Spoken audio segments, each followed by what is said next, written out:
பாட்னாவில் Modi road show சொல்லும் மறைமுக செய்தி. பாட்னாவில் மோடி நடத்திய ரோட் ஷோ புள்ளி வைத்த கூட்டணியை ஒரு உலுக்கு உலுக்கிவிட்டது என்றுதான் சொல்ல வேண்டும். என்னப்பா சொல்ற? மோடி எல்லா மாநிலத்திலும் தான் ரோட் ஷோ நடத்துறாரு. அதிலெல்லாம் இல்லாத சிறப்பு பாட்னாவில் என்ன இருக்கிறது என்று நீங்கள் கேட்கலாம்.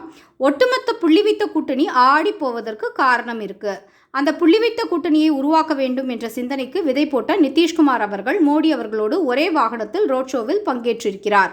புள்ளி வைத்த கூட்டணி ஆரம்பிக்கப்பட்ட புதிதில் பெரிய ஒரு ஓப்பனிங்கை ஊடகங்கள் கொடுத்திருந்தாலும் அந்த கூட்டணியில் இடம்பெற்றுள்ள கட்சி தலைவர்களுக்கு தேசிய சிந்தனை என்பது அறவே கிடையாது என்பதும், வெறும் மோடியின் மீதான காழ்ப்புணர்ச்சியில் ஒவ்வொரு அரசியல் கட்சியும் அங்கே வந்து அட்டண்டன்ஸை போடுகிறது என்பதையும் நிதிஷ்குமார் நன்றாகவே உணர்ந்துவிட்டார். அந்த வகையில் பதவி வெறியில் அடித்துக் கொண்டிருக்கும் இவர்களை ஆதரிப்பதை விட பாரத தேசத்தின் வளர்ச்சிக்கு உழைக்கும் மோடி அவர்களுடன் கைகோர்க்க வேண்டும் என்ற தேசிய சிந்தனையோடு நிதிஷ்குமார் மீண்டும் தேசிய ஜனநாயக கூட்டணியில் இணைந்திருக்காரு.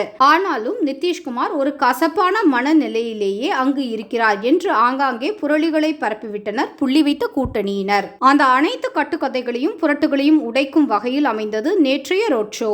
சென்ற முறை பீகாரில் உள்ள 40 பாராளுமன்ற தொகுதிகளில் 39ஐ தட்டி தூக்கியது தேசிய ஜனநாயக கூட்டணி. அதே மேஜிக் மீண்டும் ஒருமுறை நிகழும் என்று எதிர்பார்க்கப்படுகிறது. அதற்கான காரணமும் நேற்றைய ரோட் ஷோவில் தென்பட்டது.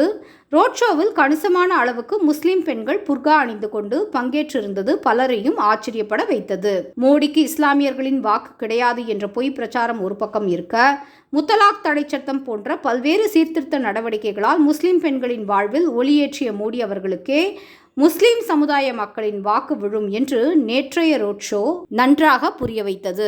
உத்தரப்பிரதேசம் மற்றும் பீகாரை சேர்த்தாலே 120 தொகுதிகள் வருகிறது. இம்முறையும் அந்த 120 தொகுதிகளையும் பாஜக சிந்தாமல் சிதறாமல் கைப்பற்றிவிடும் என்றே நம்பலாம்.